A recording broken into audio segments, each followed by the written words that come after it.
UGC Net Paper 1, most asked MCQs on ratio and percentage part 2. Question 1. A person's salary increase from rupees 24,000 to 30,000. What is the percentage increase? Option A 20%, option B 25%, option C 30%, option D 35%. 24,000 से 30,000 जा रहा है। Increase कितने का हुआ? रुपये 6,000 का increase हुआ। ठीक है, ये बिल्कुल शॉर्टकट मेथड बता रहा हूँ जिससे आप लोग जल्दी से समझें। ठीक है, 6,000 का इंक्रीज हुआ। ठीक है, 6,000 और हमारा बेसिक सैलरी पहले था कितना? 24,000 था। ठीक है, तो 6,000 इसका रुपीज़ 24,000 का कितना है?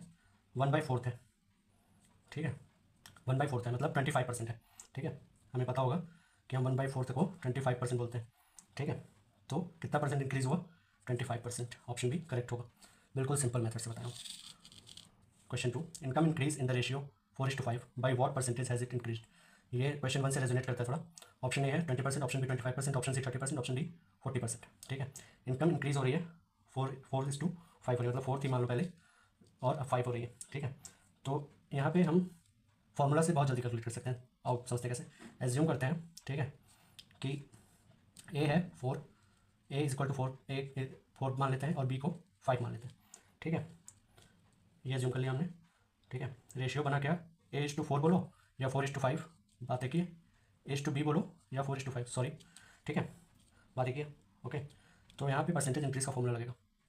ठीक, परसेंटेज इंक्रीज का फॉर्मूला, परसेंटेज इंक्रीज बाद में कितना इंक्रीज हुआ? ये फॉर्मूला होता है B - A upon A into 100। ये होता है फॉर्मूला परसेंटेज इंक्रीज का। ठीक है, तो B की वैल्यू है 5, A की वैल्यू है 4। ठीक है, और बाई A है तो A की वैल्यू 4 इंटू 100 कर दिया। कितना आ गया? 1/4। 1/4 इंटू 100 आया। ठीक है, तो 100 का 1/4 कितना होता है? 25%। तो कितना परसेंटेज इंक्रीज हुआ है? 25%। ऑप्शन बी करेक्ट होगा। लास्ट क्वेश्चन पे आते हैं। In an exam 80% students passed, if 120 student failed, how many students appeared in the exam? ठीक है, ये बिल्कुल शॉर्टकट मेथड से समझेंगे हम। ठीक है, इसमें ज़्यादा वो नहीं करेंगे, जैसे कि एग्जाम में हम जल्दी से कैलकुलेट कर पाए। 80% स्टूडेंट पास हुए हैं टोटल क्लास में, 100% हम मानते हैं कोई भी चीज़। ठीक है, 80% स्टूडेंट पास हुए हैं, जब 80% स्टूडेंट पास हुए तो 20% स्टूडेंट फेल हुए होंगे। ठीक है, ये तो सही है ना। ठीक है, तो 20% स्टूडेंट जो फेल हुए हैं वो कितने हैं? 120 हैं। हमारे पास 20% स्टूडेंट जो फेल हुए हैं उनकी नंबर्स हैं, वो कितने फेल हुए हैं? 120 स्टूडेंट्स फेल हुए हैं। ठीक है, ओके, तो फेल हुए इतने, तो 1% हम निकालते हैं हम। ठीक है, 20%, 120 आ रहा है तो 1% कितने होंगे? तो 1% हमारा आया 6, इसका कर दिया। ठीक है, माइनस डिवाइड कर दिया। 1% 1% में 6 स्टूडेंट आते हैं। ठीक है, और टोटल क्लास में कितने बच्चे हैं? टोटल 100% है। ठीक है, 100% स्टूडेंट है, तो 6 इंटू 100 करेंगे अब।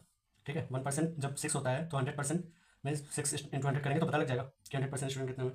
तो टोटल स्टूडेंट है हमारे 600 स्टूडेंट। ठीक है, 600 स्टूडेंट वो जो है क्लास में टोटल है।